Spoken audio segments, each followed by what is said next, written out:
ओम शांति। आज हम देख रहे हैं पूरे विश्व की हालातों को। इन हालातों में हर एक आत्मा बेबस है, हर एक आत्मा तकलीफ में है, हर एक आत्मा दुख को झेल रही है। वो अपनी गुहार विश्व के कोने कोने तक पहुंचा रही है, कहीं से भी हमें मदद मिल जाए। जैसे कि हम महाभारत के अंदर देखते हैं, द्रौपदी जो है अपने ही कुल वालों के सामने कितना गिड़गिड़ाई थी जब कौरव सभा में उनको खींचकर लाया गया था। तो उसमें देखा जाए, एक द्रौपदी को ही नहीं लाया गया है, इस धरती पे जो भी बहनें हैं, भाई है, असहाय है, जब परिस्थितियां उनके ऊपर वार करती है, उस समय वो अपने ही काका, मामा, चाचा, गुरु, बड़े जिनके हाथ में राज्य है, उन सब के सामने जाकर के गुहार लगाते हैं कि हमारे साथ अन्याय हो रहा है, हमें न्याय दिलाइए। लेकिन वो हर एक इंसान देखा अनदेखा कर देते हैं। वही हमारे को इतना बेहतरीन तरीके से विस्तृत रूप में दिखाया था जब द्रौपदी ने द्रोणाचार्य जी से कहा, हे गुरुवर, आप इस कुरुवंश के लिए सही मार्ग दिखाने के लिए निमित्त बने हुए हैं। आप इन लोगों को समझाइए कि अपनी कुलवधू को इतनी भरी सभा में बुला करके लाना शोभनीय नहीं है। लेकिन द्रोणाचार्य ने मुंह नहीं खोला। कृपाचार्य जी से भी उन्होंने अनुरोध किया कि आप कुल गुरु हैं, आप मेरी लाज रखिए, लेकिन उन्होंने भी मुंह नहीं खोला। उन्होंने भीष्म पितामह से भी अनुरोध किया था, हे भीष्म पितामह, आप कुरुवंश के श्रेष्ठ हो, आप मेरी रक्षा कीजिए। लेकिन भीष्म पितामह मौन में रह गए। कहा, मैं गद्दी के साथ वफादार बन के रहूँगा, कहा, इसलिए मैं गद्दी की आज्ञा के विपरीत नहीं जा सकता हूँ। तो धृतराष्ट्र से भी उन्होंने अनुरोध किया, आग्रह किया, मेरी रक्षा कीजिए, मैं आपकी पुत्र वधू हूँ। लेकिन उन्होंने भी दुर्योधन की मोह के कारण, आंखें ना होने के कारण अंधे हो गए।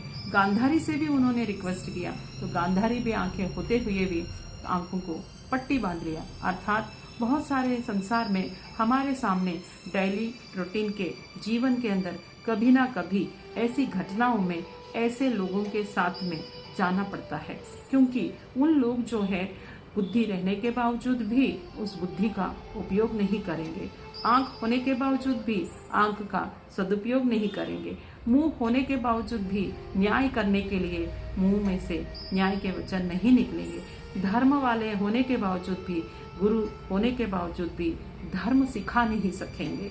इसलिए हमने कहा है उस समय कि अंधे, लूले, गूंगे, मूक, क्योंकि कान थे फिर भी उन्होंने सुन नहीं सका एक स्त्री के आक्रदन को या आवेश को या दुख को। ऐसे ही वर्तमान समय हम देखते हैं, अति पापाचार, अति अनाचार, भ्रष्टाचार दुनिया में बढ़ता ही चला जा रहा है।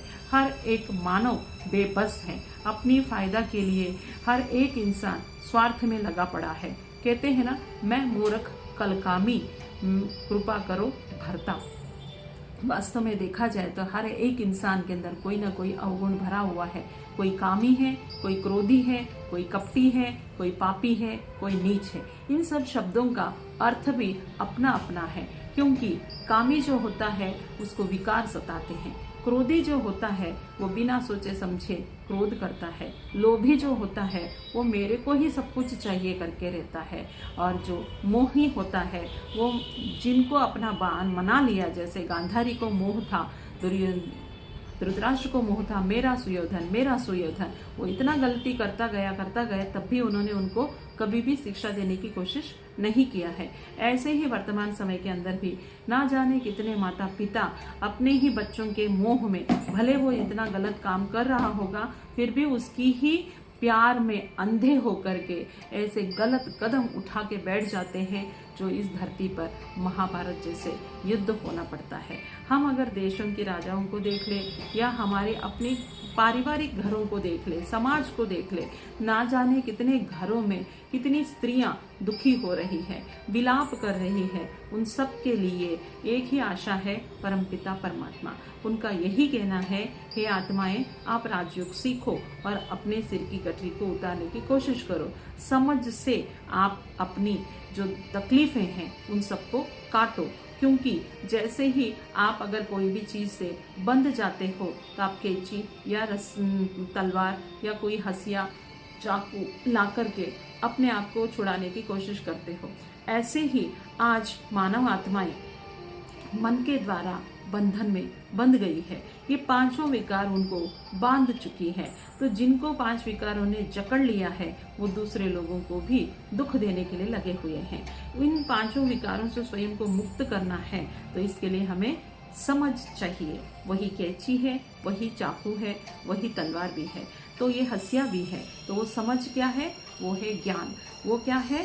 त्रिकालदर्शी, त्रिनेत्री, त्रिलोकीनाथ। क्योंकि हमें भूत, वर्तमान, भविष्य इन तीनों चीजों का भी ज्ञान होना अनिवार्य है।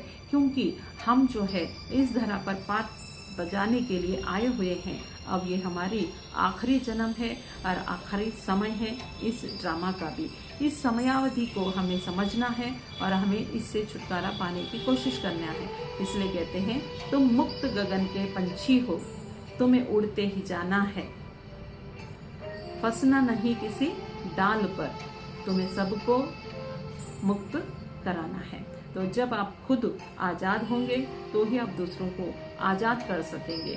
नहीं तो आप भी ये जो अग्नि है, दावानल है, क्रोध की, लोभ की, मोह की, अहंकार की, ये जो विनाश चल रहा है विश्व में, इसमें हम भी फंस जाएंगे। हम भी भू भू करके दग्ध होकर के राकोड़े बन जाएंगे। अगर इससे अपने आप को बचाना है, एकमात्र साधन है राजयोग की साधना।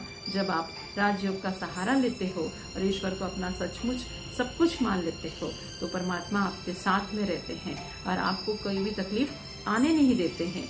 क्योंकि कहते हैं मजबूत हाथ अगर हमारे साथ में है तो हम कितना भी कमजोर हो जाए, लेकिन हमें तो मंजिल तक वो मजबूत हाथ लेके ही चली जाएगी। चाहे वो अपने को कंधे पे बिठा ले, चाहे वो अपने को गोद में उठा ले, चाहे अपने सिर पे बिठा ले। परमात्मा वर्तमान समय यही सबको संदेश दे रहे हैं, तुम मेरी गोद में आ जाओ, मेरा हाथ पकड़ करके चलो, मेरे सिर पे रखूंगा मैं तुम लोगों को और मैं अपनी दिल में तुमको सिंहासन बना करके बिठाऊंगा। तो इसलिए परमात्मा के शरण में आकर के अपनी आत्मा को परमात्मा के पास में छत्र छाया में रखेंगे, तभी आपको इस दुनिया की सेक से बच के रह सकोगे। नहीं तो ये दुनिया का सेक हमें अनिवार्य रूप से लग जाएगी और हम अपनी जान से भी हाथ धो बैठेंगे। इसलिए ध्यान रखिए, अच्छे कर्म करना है, ईश्वर के पास में आना है। ओम शांति।